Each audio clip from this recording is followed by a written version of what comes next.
नमस्कार मित्रांनो, सुखी वास्तुराजमध्ये आपल्या सर्वांचं हार्दिक स्वागत. मित्रांनो, परवा मी एक व्हिडिओ टाकला होता की आपला भाग्योदय कसा होईल आणि बऱ्याच जणांचा रिस्पॉन्स आला. बऱ्याच जणांचे पर्सनल मला मेसेज आले व्हॉट्सअपवरती की आपण दिलेला उपाय एकदम सोपा आहे, तर तो आम्ही करतोय म्हणून. तर खूप जणांना त्यातून ते करणार आहेत आणि खूप जणांनी त्याची सामग्री पण जुळवण्याचा प्रयत्न केलेला आहे, म्हणजे करतायत. तर आज मी असाच एक उपाय, ज्याप्रमाणे आपल्याला सांगितलं होतं की मी नवनवीन उपाय जे आपल्या आयुष्याला कलाटणी देऊ शकतील आणि आपल्या आयुष्याचा रस्ता आपण चांगल्या प्रकारे पार करू शकाल, असे उपाय मी नवनवीन देणार आहे. त्याचप्रमाणे आज मी आपल्याला गोमती चक्र याविषयी, ज्याप्रमाणे आपल्या आयुष्याची वाटचाल प्रगतिकारक ठरेल, असे उपाय मी आज देणार आहे. खूप जणांच्या आयुष्यात वेगवेगळ्या प्रकारचे प्रश्न असतात, तर अशा प्रत्येक प्रश्नांवरती हे गोमती चक्र खूप चांगला उपाय आहे. आता गोमती चक्र एकदम कुठेही बाजारामध्ये तुम्हाला सहजासहजी उपलब्ध होतं आणि जास्त किंमत पण नसते ह्याची. साधारणपणे 5 रुपयापासून 10 रुपये, कोणी 15 रुपये घेतं. म्हणजे सहजासहजी हे तुम्हाला अवेलेबल होतं पूजा साहित्याच्या दुकानामध्ये. तर असा हा एकदम छोटा खर्च असणारा उपाय आहे की हा आपण सहजासहजी इझिली करू शकता आणि याच्यातून बऱ्याचशा प्रश्नांची उत्तरं मिळतात. कारण हे गोमती चक्र हे विष्णू स्वरूप आहे, लक्ष्मी स्वरूप आहे. तर प्राचीन कालापासून या गोष्टी चालत आलेल्या आहेत. तर मी आज त्या आपल्याला देण्याचा प्रयत्न करतो आहे. आपण सर्वांनी या गोष्टी जर अंमलात आणल्या तर आपले प्रश्न सुटण्याचं सर्वात मोठं माध्यम म्हणून हे आपल्यासमोर येईल. मित्रांनो, गोमती चक्र म्हणजे बरेच ऋषीमुनींपासून आजगायत बरेच जण ह्याचा वापर करतात. पूर्वी ऋषीमुनी आपल्या यज्ञासाठी 4 कोपऱ्यामध्ये गोमती चक्राचा वापर करायचे. त्याचप्रमाणे आता पण पैशाचे प्रश्न असतील, वैवाहिक समस्या असतील, अडचणी असतील, आर्थिक अडचणी असतील, व्यवसाय चालत नसेल, व्यवसायात भरभराट होत नाही आहे, तर कुठलंही आपलं जर ग्राहक येण्याचं दुकान असेल, जिथं जो व्यवसाय ग्राहकांवरती अवलंबून आहे, तो जर असेल तर बऱ्याच अंशी ग्राहक येत नाही. तर ह्याच्यासाठी पण हे गोमती चक्र फार फलदायी आहे. अशा बऱ्याचशा समस्यांचं रामबाण इलाज म्हणून ह्या गोमती चक्राकडं पाहिलं जातं. तर मी आज त्याबद्दलच आपल्याला सर्वांना माहिती देतोय की जेणेकरून आपल्या आयुष्यात या अडचणी आहेत त्या दूर व्हाव्या. पण प्रथम मी आपल्याला सांगू इच्छितो की सुखी वास्तुराज हे जे यूट्यूब चॅनल आहे, हे प्रत्येकाने सबस्क्राईब करा, जास्तीत जास्त लोकांपर्यंत पोहोचवा. कारण जे मी उपाय देतो हे एकदम म्हणजे खर्चिकच नाही आहेत मुळात, आणि काही खर्च न करता आपण आपल्या घरी राहून पण ह्या गोष्टी करू शकतो, असे उपाय मी देतोय. त्यामुळे सर्वांचं भलं व्हायला पाहिजे, आपल्याबरोबर सर्वांची उन्नती व्हायला पाहिजे. त्यामुळे आपले नातेवाईक असतील, आपले मित्रवर्ग असेल, या सर्वांना आपण पाठवा आणि त्यांना सबस्क्राईब करायला लावा. खालचं बेल आयकॉन दाबा आणि हा व्हिडिओ शेवटपर्यंत पहा. कारण शेवटपर्यंत व्हिडिओ पाहिल्यानंतरच आपल्याला उपाय निश्चितपणे कळेल आणि पूर्णपणे कळेल. तर मी आपल्याला विनंती करतो की शेवटपर्यंत माझं हे चॅनल पहा आणि या अगोदर पण मी जे चॅनलवरती उपाय दिलेले आहेत ते पण आजमावून पहा, ते पण करा. ते पण खर्चिक नाही आहेत, आपण घरच्या घरी करू शकतो. असेच उपाय आहेत. इथून पुढे पण मी देईन, हे खर्चिकच नसणार आहेत, आपण घरी करू शकतो, असं आहे. तर आज मी प्रथम आपल्याला ह्या गोमती चक्राबद्दल माहिती देतोय आणि गोमती चक्र कशा प्रकारे आपण उपाय करू शकतो हे देतोय. आता आपण पाहूया. तर हा याचा सुखी वास्तुराज गोमती चक्र प्रयोग, उपाय, विधी म्हणा किंवा अभिमंत्रित कसं करायचं ते पण सांगेन. मित्रांनो, की गोमती चक्र कुठलंही प्रयोग करताना जे काही आपण तांत्रिक वस्तू असतात, जी सामग्री असते, तर त्यांना सिद्ध केलं पाहिजे. आता सिद्ध करण्यासाठी विशिष्ट मंत्रांची शक्ती त्याच्यामध्ये घालणं गरजेचं आहे, क्रमप्राप्त आहे. तरच ते फलदायी ठरतं किंवा फळं देतं. आपण नुसतंच असं करून ठेवलं तर ते काही शून्य असतं, कारण तो एक दगड असतो. तसंच बोटामधल्या अंगठ्यांच्या खड्यातलं पण तसं असतं. अगदी नीलम, पुष्कराज, कुठलाही गोमेद असेल, लसण्या असेल, नीलम असेल, कुठलाही खडा जर तुम्ही घेतला तर तो सिद्ध करणं गरजेचं असतं. म्हणजे काय, तर त्याच्यात पॉवर टाकणे गरजेची असते, शक्ती टाकणं, शक्ती स्थापना गरजेची असते. ज्याप्रमाणे आपण एखाद्या मंदिरात मूर्ती स्थापना करतो आणि त्याच्यात प्राणप्रतिष्ठापना करतो, तसं ह्याच्यामध्ये पण विशिष्ट मंत्रांनी प्राणप्रतिष्ठापना करणं गरजेचं आहे. तर मी आज आपल्याला गोमती चक्र पहिल्यांदा अभिमंत्रित कसं करायचं हा विषय समजावून सांगतोय. हा बऱ्याच यूट्यूब चॅनलवाली देत असतात उपाय, पण बऱ्याच जणांना अभिमंत्रित कसं करायचं हेच माहिती नसतं, त्यामुळे मुळात त्याची फलप्राप्ती तुम्हाला होत नाही. त्याच्यामुळे मी आज जे देतोय ते गोमती चक्र अभिमंत्रित कसं करायचं नीट ऐका. पहिल्यांदा याचा इतिहास पण तुम्ही जाणून घ्या की काय आहे नेमका इतिहास आणि कशा प्रकारे हे आहे. तर हे गोमती चक्र जे आहे हे गोमती नदीमध्ये सापडतं आणि काही समुद्रात पण सापडतात, पण गोमती नदीमध्ये दक्षिण भारतात हे दक्षिण भारतात ह्याला धेनुपदी पण म्हणतात. आणि पौराणिक काळापासून यज्ञाच्या चारी बाजूला हे गोमती चक्र लावले जायचे. त्याचप्रमाणे राजतिलक एखाद्या राजाचा जेव्हा व्हायचा त्या समयी हे सिंहासनाच्या वरती छत्रावरती लावलं जायचं. असं हे गोमती चक्र आहे. हे तुम्ही जर पाहिलं तर हे दिसायला एका साईडला असं कासवाच्या पाठीसारखं आहे आणि दुसऱ्या बाजूला ह्या पद्धतीचं आहे. 7 आकडा आपल्याला दिसू शकतो इथे की 7 आकडा. 7 जो आकडा आहे हा राहूचा अंक आहे आणि पाण्यामध्ये सापडतं म्हणून हे चंद्राच्या गुणांनी परिपूर्ण असं आहे. म्हणजे चंद्र त्याच्यावरती त्याचे गुण आलेले असतात आणि जेव्हा चंद्र आणि राहू जेव्हा एकत्र येतो तेव्हा कुठलाही शास्त्रज्ञ किंवा ज्योतिषतज्ञ तुम्हाला सांगू शकतो की चमत्कारी त्याचा प्रभाव आपल्या आयुष्यावरती राहतो. आणि आता आपण बघूया की आपल्यामध्ये हे कसं सिद्ध करतात. तर प्रथम आपण एक पाहूया की कसं सिद्ध करतात. तर होली, दीपावली, दसरा म्हणजे असे हे जे 3.5 मुहूर्त आहेत किंवा रवी पुष्य योग, सर्वसिद्धी योग, अमृत योग, ह्या मुहूर्तावरती ह्या गोमती चक्राला अभिमंत्रित करणं श्रेष्ठ मानलं जाते, योग्य मानलं जाते, उचित मानलं जाते.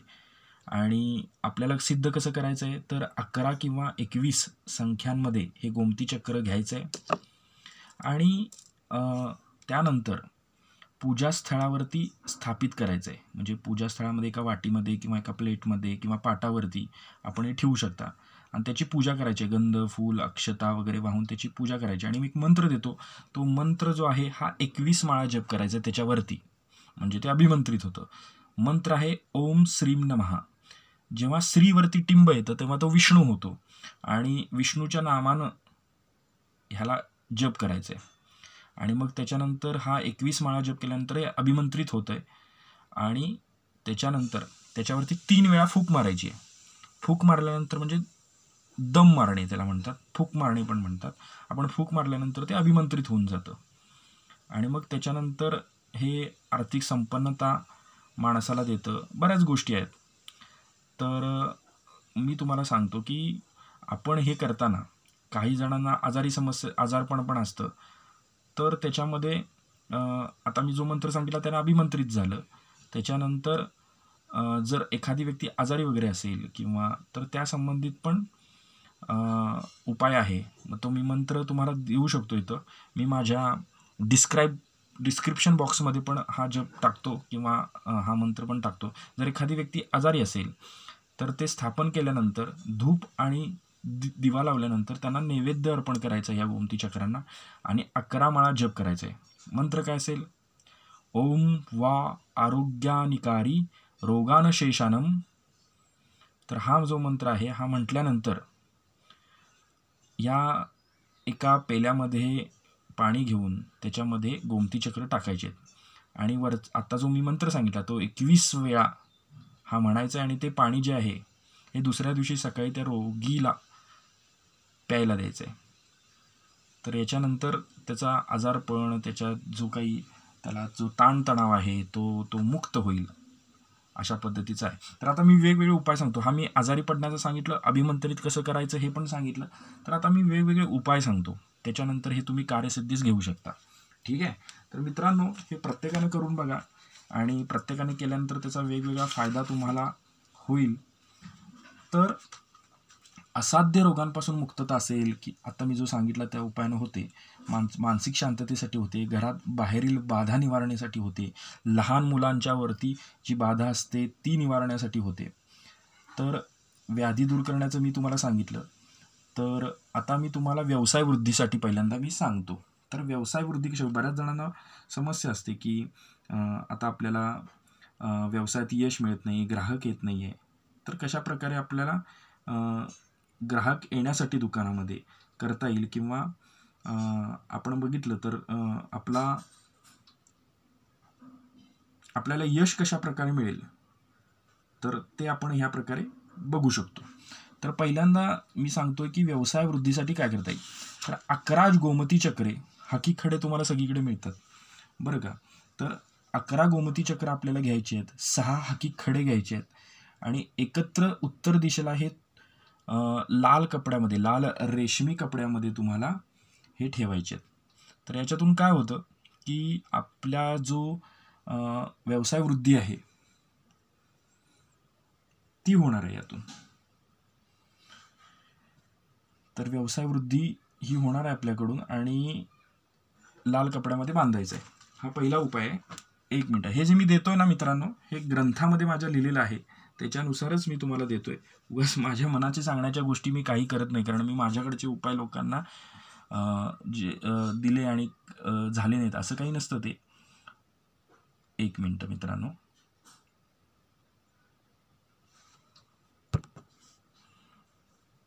तर मित्रांनो, आता इथून पुढे आपण पाहूया वेगवेगळे उपाय. तुम्ही नोट डाऊन केले तरी हरकत नाही, तुम्ही लिहून घ्या हे उपाय, किंवा व्यवस्थित व्हिडिओ शेवटपर्यंत ऐका म्हणजे तुम्हाला कळूनच जातील. मी पहिल्यांदा सांगितलं अभिमंत्रित कसं करायचं, त्यानंतर असाध्य रोगांवरती, आजारी व्यक्तीसाठी मी तुम्हाला सांगितलं.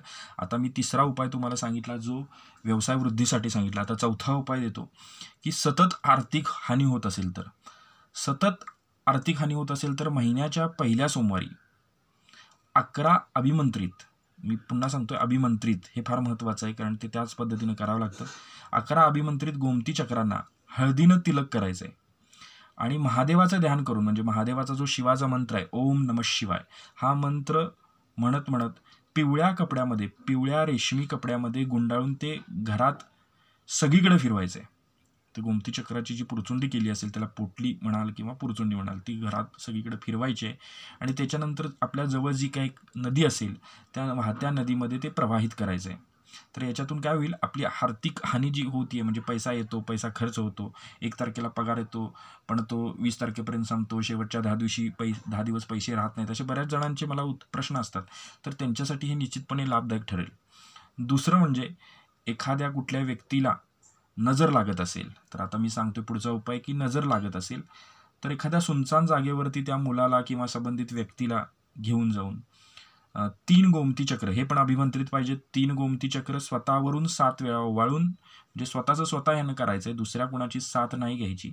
तर स्वतःवरून 7 वेळा ओवाळून मागील बाजूला टाकून द्यायचं आहे आणि मागे वळून न बघता परत यायचं आहे घरी, बाहेर हातपाय धुवायचेत आणि मगच घरी यायचं आहे. अशानं जो नजरदोष असेल तो दूर होतो. दुसरं म्हणजे वायफळ खर्च आपल्या घरातल्या मुलाकडून होतो किंवा आपल्या घरातल्या व्यक्तीकडून होत असेल, अनावश्यक खर्च होत असेल, तर काय करायचं, महिन्याच्या पहिल्या शुक्रवारी 11 अभिमंत्रित गोमती चक्र घ्यायचे आहेत, पिवळ्या कपड्यामध्ये ठेवायचे आहेत आणि देवी लक्ष्मीचं स्मरण करायचं आहे. आता देवी लक्ष्मीचे खूप मंत्र आहेत. ओम श्रीं महालक्ष्मी नमः, ओम नमः कमलवासिनी स्वाहा, हा आहे. तर याचं स्मरण करत, हा नाम जपत, नामस्मरण करत विधिवत पूजन करायचं. म्हणजे धूप दाखवायचा, उदबत्ती लावायची, दीप लावायचा, अक्षता, फूल व्हायचं आणि 4 गोमती चक्र, दुसऱ्या दिवशी त्यातील 4 गोमती चक्र घ्यायची आणि आपल्या घरातील 4 कोपऱ्यात एक एक ठेवायचं आहे. 4 कोपरे जे असतील त्या कोपऱ्यात एक एक ठेवायचं आहे आणि 3 चक्र, एकूण 11 घेतली, त्यातले 4 एक एक कोपऱ्यात ठेवली. 3 गोमती चक्र लाल कपड्यात गुंडाळून धन ठेवत असलेल्या तिजोरीत ठेवायची, किंवा तुम्ही पैसे तिथे ठेवत असाल तिथं ठेवावी. आणि राहिलेली जी 3 आहेत, 4 आहेत, आणि ती पूजास्थळी, 3 चक्र पूजास्थळी ठेवून द्यायची. आणि राहिलेलं एक जे चक्र आहे, म्हणजे पहिल्यांदा 4 कोपऱ्यात ठेवली, 3 जी आहे ती लाल कपड्यात गुंडाळून पैसा ठेवतो त्या तिजोरीत ठेवली, आणि नंतरची 3 आहेत ती पूजास्थळी ठेवली, म्हणजे देवघरात ठेवली. आणि राहिलेलं एक जे चक्र आहे हे एखाद्या मंदिरात, कुठल्याही देवीचा असू दे किंवा देवाचा असू दे, आपली समस्या जी काही आहे ही देवाला सांगायची आहे. त्या मंदिरामध्ये देवाच्या मंदिरामध्ये गाभाऱ्यामध्ये एक विशेष प्रकारची ऊर्जा असते मित्रांनो. कुठलाही प्रश्न आपण घेऊन गेलो तर ते परिपूर्ण जाण्यासाठी जी काही ऊर्जा आवश्यक असते ती तिथं वलयांकित झालेली असते. तर ती समस्या देवाला सांगायची आहे. देव हा कायम उघड्या डोळ्यांचा असतो आणि कान त्याचे सतत चालू असतात, लक्षात घ्या मित्रांनो. त्यामुळे तुम्हाला ते त्याला सांगितलं की लगेच देवापर्यंत पोहोचतं. असा हा त्रिगुण स्वरूप कुठलाही देव असतो. कुठलाही देव असू दे, आपण कुठल्याही देवात भेदभाव करायचा नाही आहे. तर ते तुम्ही जवळच्या मंदिरात कुठं निवेदन करून देवाला अर्पण करायचं आहे. ठीक आहे मित्रांनो. त्याच्यानंतरचा उपाय आहे, पुन्हा एकदा सांगतो की व्यवसायाला वाईट नजर लागत असेल तर, आता मगाशी आपण बघितलं की एखाद्या व्यक्तीला लागत असेल, तर आता आपण बघतोय की व्यवसायाला एखादी वाईट नजर, शेजाऱ्यानं कोणीतरी काहीतरी केलं आहे, दुकानांचं कॉम्पिटिशन आहे, शेजारी एक सारखी दुकानं आहेत, तर त्यांनी आपल्याला काहीतरी बाधा केली आहे, काही बंधन टाकले, आपल्या दारात लिंबू मिरची वगैरे अशा गोष्टी सापडतात, अर्धी कट केलेली लिंबू सापडतात, असं बऱ्याच जणांचा मला फोन असतो. मग त्याच्या अनुषंगानं मी तुम्हाला सांगतोय की असं काही असेल तर 11 अभिमंत्रित गोमती चक्र घ्यायची आहेत. 3 लहान नारळ घ्यायचे आहेत, म्हणजे लघु नारळ. मोठे नारळ नाहीत, लघु नारळ. एक विशिष्ट प्रकारचे तांत्रिक गोष्टी जिथं मिळतात तिथं हे लघु नारळ पण मिळतात. तर हे साधारण लघु नारळ 200-250 रुपयाला एक मिळतो. तर ते 3 लघु नारळ घ्यायचे आहेत आणि पूजा करायची आहे त्यांची. पूजा केल्यावर पिवळ्या कपड्यामध्ये गुंडाळून जे आपल्या व्यवसायाचं प्रमुख दरवाजा असेल, शटर असेल, त्याच्यावरती लटकून द्यायचं आहे. यानं काय होतं मित्रांनो की वाईट नजरबाधा आपल्या व्यवसायाला होत नाही, आणि जी झाली असेल तर ती निघून जाते, आणि शेजारी किंवा संबंधित व्यक्ती परत आपल्या दुकानावरती, आपल्या व्यवसायावरती, आपल्या कारखान्यावरती, आपल्या फॅक्टरीवरती काही करू शकत नाही. तर अशा गोष्टी आहेत. तर आता आपण पुढचं बघणार आहोत की मला बरेच फोन येत असतात की माझा मुलगा खूप घाबरट आहे, त्याच्या मनात भीती आहे काहीतरी, तो कशानं भीतो, रात्री दचकून उठतो, अशा बऱ्याचशा, रात्री झोप येत नाही, इकडून तिकडं कुशीवरती हे करतो, असं लहान मुलांबाबत खूप आईवडिलांच्या मनात शंका असते. तर अशी जी मनामध्ये भीती असणारी, घाबरट असणारी जी मुलं आहेत, तर त्यांचं काय करायचं की मंगळवारी अभिमंत्रित गोमती चक्रावर हनुमानाच्या उजव्या खांद्यावरील शेंदूर लाल कपड्यात बांधून मुलाच्या गळ्यामध्ये तावीज रूपात बांधावा. याने मुलांची भीती नाहीशी होते. तर बघा, तर असे मी तुम्हाला कुठल्याही हनुमानाच्या मंदिरात उजव्या खांद्यावरील शेंदूर मिळू शकतो, कारण प्रत्येक कोणी व्यक्ती हनुमानाला शेंदूर वाहतो, शेंदूर फासतो, तर आपण तो आणायचा आणि थोडं हे करायचं, लाल कपड्यात बांधून मुलांच्या गळ्यामध्ये तो तावीज रूपात घालायचं. याने त्यांची भीती पण निघून जाईल काही दिवसामध्ये, आणि काही दोष असेल, काही नजर दोष असेल, कुणाची नजर लागलेली असेल, लहान मुलांना नजर दोष लगेच लागतो, तर तो निघून जाईल. तर मित्रांनो, आज मी आपल्याला जे काही हे गोमती चक्र संबंधित जे काही उपाय सांगितलेले आहेत, हे तुम्ही बघू शकता की कशा प्रकारे याच्यावरती 7 चाकडं आहे आणि पाठीमागंही कासवाच्या पाठीसारखं आहे. तर हे खूप पॉवरफुल मित्रांनो गोमती चक्र आहे, आणि आपण ह्याचा निश्चितपणे वापर करावा. 5-10 रुपयाला मिळतं, जास्त काही नाही. तर आज पुन्हा एकदा आपल्याला एक असा मी व्हिडिओ देतो आहे की हा प्रत्येकजण घरामध्ये करू शकतो. माता भगिनी असतील, आईवडील असतील, आपली पाल्यांना, आपल्या मुलांना पण करू शकता. तर पुन्हा मी आपली आता रजा घेतो आहे. पुन्हा असेच वेगवेगळे शक्तिशाली, चमत्कारिक प्रयोग घेऊन आपल्यासमोर येत राहीन. आपण हे तत्पूर्तः करून बघावे, आणि काही शंका असल्यास, काही अडचणी असल्यास आपण कमेंट बॉक्समध्ये करू शकता. आणि पुन्हा आपण भेटूच. स्वामी समर्थांची सेवा करावी आपण सर्वांनी. मुक्या प्राण्यांना अन्नदान करावं. आईवडिलांना, वडीलधाऱ्या माणसांचं सेवा करावी, त्यांना अन्नदान करावं. तर हे स्वामी तत्वात आहे. तर आपल्याला तुमचं सर्वांचं भलं होईल, आणि पुन्हा एकदा आपण भेटू. आपल्या सर्वांच्यावरती स्वामी कृपा सदैव राहो, हीच स्वामींच्या चरणी प्रार्थना. पुन्हा एकदा सांगतो, चॅनल सबस्क्राईब केलं नसेल तर आपण सर्वांनी करावं, आणि बेल आयकॉन दाबावा, जेणेकरून येणारे व्हिडिओ आपल्याला एकापाठोपाठ एक मिळत राहतील. नवनवीन आपल्या आयुष्यातील प्रश्नांना वाचा मिळेल, उत्तर मिळेल. तर एवढं सांगतो. धन्यवाद. स्वामी ओम.